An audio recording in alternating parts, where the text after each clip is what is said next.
Já estamos de volta para você saber que esta semana o projeto de lei para atualizar o Estatuto das Famílias provocou muita discussão em Brasília. A repercussão negativa obrigou o relator a retirar o texto da pauta da Comissão de Direitos Humanos para uma revisão. Discursos inflamados. Se isso não for relações incestuosas... E protestos marcaram a semana na Câmara dos Deputados em Brasília.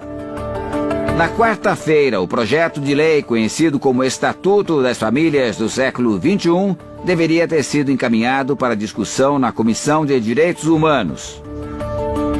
O objetivo é ampliar o reconhecimento do termo família, que hoje, pela Constituição, é a união estável entre um homem e uma mulher.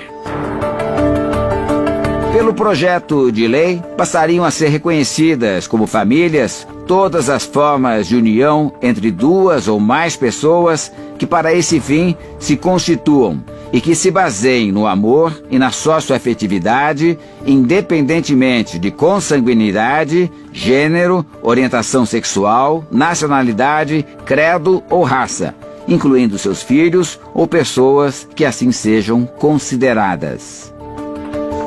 O texto recebeu críticas de deputados que acreditam que o projeto poderia normalizar o incesto, a poligamia e até a pedofilia.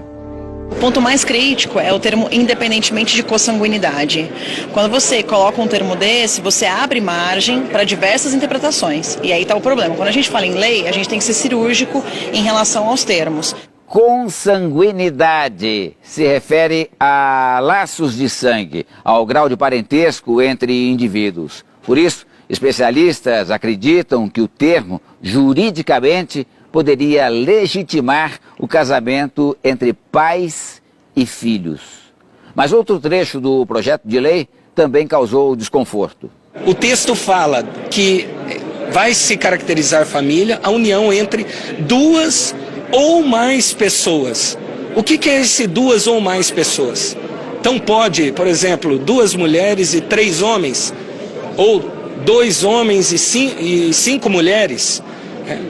Como que vai se dar depois a divisão dos direitos, caso alguém queira se separar dentro dessa relação?